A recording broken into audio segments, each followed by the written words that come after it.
इन्हेलेंट का दुरुपयोग मादक द्रव्यों के उपयोग के सबसे अधिक अनदेखे लेकिन खतरनाक रूपों में से एक है, खासकर बच्चों और किशोरों के बीच। आसानी से उपलब्ध घरेलू उत्पाद जैसे गोंद, सुधार द्रव, paint thinner, petrol, nail polish remover और स्प्रे डिओडोरेंट का अक्सर दुरुपयोग किया जाता है। इनके धुएं को सूंघकर, फूंक मारकर या सांस के जरिए क्षणिक नशे का अनुभव किया जाता है। जो जिज्ञासा या साथियों के दबाव से शुरू होता है वह जल्द ही एक घातक आदत बन जाता है जो शरीर और मन दोनों को गंभीर रूप से नुकसान पहुंचाता है।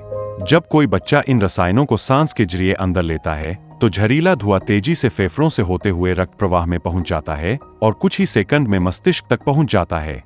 इस अचानक उत्तेजना के कारण चक्कर आना, उत्साह और विकृत धारणाएं पैदा होती है, जिससे बच्चे को हल्कापन या वास्तविकता से अलगाव महसूस होता है। लेकिन बहुत से लोग यह नहीं जानते कि यह तात्कालिक आनंद शरीर के अंदर एक खतरनाक रासायनिक तूफान को छुपाता है।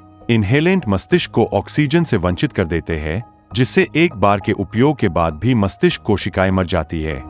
बार बार दुरुपयोग से मस्तिष्क की गति, स्मृति और भावनाओं को नियंत्रित करने की क्षमता काफी कमजोर हो जाती है, जिससे दीर्घकालिक संज्ञानात्मक और व्यवहार संबंधी समस्याएं पैदा होती है। शारीरिक रूप से भी यह क्षति उतनी ही गंभीर होती है। इन्हेलेंट सीधे तौर पर महत्वपूर्ण अंगों, हृदय, यकृत, गुर्दे और फेफड़ों को प्रभावित करते हैं। जो बच्चे बार बार इन्हेलेंट सांस के जरिए अंदर लेते हैं उन्हें अक्सर अनियमित दिल की धड़कन, सीने में दर्द, मांसपेशियों में कमजोरी और अत्यधिक थकान का अनुभव होता है। सडन स्निफिंग डेथ सिंड्रोम एक जाना-माना और दुखद परिणाम है जहां एक बार सांस लेने से भी हृदय गति रुकने की समस्या हो सकती है। विषाक्त पदार्थों को छानने के लिए जिम्मेदार यकृत और गुर्दे समय के साथ सूज जाते हैं और उनमें निशान पड़ जाते हैं, जिससे अंगों को अपरिवर्तनीय क्षति पहुंचती है। शारीरिक नुकसान के अलावा इन्हेलेंट भावनात्मक स्वास्थ्य को भी नुकसान पहुंचाते हैं। इनका सेवन करने वाले बच्चे अक्सर अलग-थलग, चिड़चिड़े और चिंतित हो जाते हैं। उनका स्कूल प्रदर्शन तेजी से गिरता है और परिवार व दोस्तों के साथ उनके रिश्ते बिगड़ते जाते हैं। समय के साथ वे सामान्य जीवन की गतिविधियों में रुचि खो देते हैं और भावनात्मक संकट या पारिवारिक झगड़ों से बचने के लिए पूरी तरह से इन्हेलेंट पर निर्भर हो जाते हैं। कई बच्चे जो इन्हेलेंट लेना शुरू करते हैं बाद में ज्यादा तेज दवाओं की ओर रुख करते हैं, जिससे लत का चक्र गहरा होता जाता है।